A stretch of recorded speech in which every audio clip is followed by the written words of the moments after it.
Aung San Suu Kyi, the Lady of Burma, by Kate O'Halloran. Introduction. The Nobel Peace Prize is a great honor.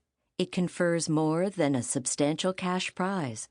Recipients also receive prestige, the esteem of their peers, and membership in a group of other laureates that includes Jimmy Carter, Nelson Mandela, and Rigoberta Menchú. Aung San Suu Kyi of Burma received that honor in 1991, but unlike most Nobel laureates, she did not appear in Oslo, Norway to accept the award. Her sons, Alexander and Kim, accepted it on her behalf. Aung San Suu Kyi remained in her house in Burma under a strange kind of house arrest. She was free to leave Burma. She was even encouraged to leave. But she knew that once she left, she would never be allowed to return. For Aung San Suu Kyi, staying in Burma was more important than receiving an award. In fact, she received the award in part because she refused to leave Burma. Chapter 1. Intertwined Histories. She put the phone down at once and started to pack. I had a premonition that our lives would change forever. Michael Eris. On March 31, 1988, Aung San Suu Kyi was spending a typical night at home with her family in Oxford, England. The boys had had a long day, and she and her husband had just settled in to read. Then the phone rang. It was a call that would change the course of her future. Aung San Suu Kyi, Suu to her family and close friends, had been leading a busy life in England for many years. Her husband, Michael Eris, a Tibetan scholar, was a professor at Oxford University. Her two sons, 15-year-old Alexander and 11-year-old Kim, were in school in Oxford.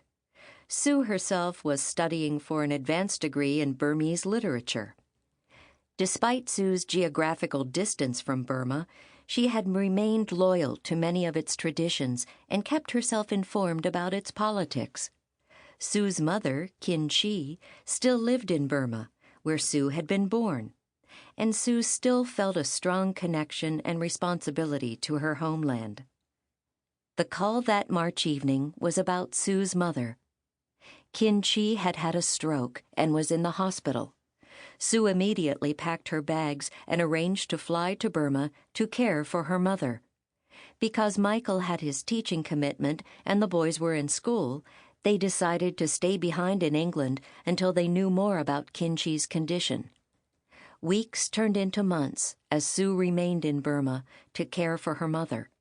Yet as circumstance would have it, her arrival in Burma came at a time of considerable unrest among the Burmese people, and tension was increasing between the people and the government. It wasn't long before Sue found herself at the center of Burma's political turmoil. Within a short span of time, she became a central figure in the opposition movement, and the government considered her such a threat that they felt the need to silence her. By 1989, a little over a year after she had first arrived, the government placed Sue under house arrest, and the life that she and her family had been living in England became a distant memory. What was it about this woman, who had not been active in politics before, that made her so formidable? To understand Aung San Suu Kyi's story, it is important to understand something about Burma itself and the role her family played in its volatile political history. The land of Burma. Burma is a rich and beautiful land perched on a curve of the Asian coastline between the Indian subcontinent and East Asia.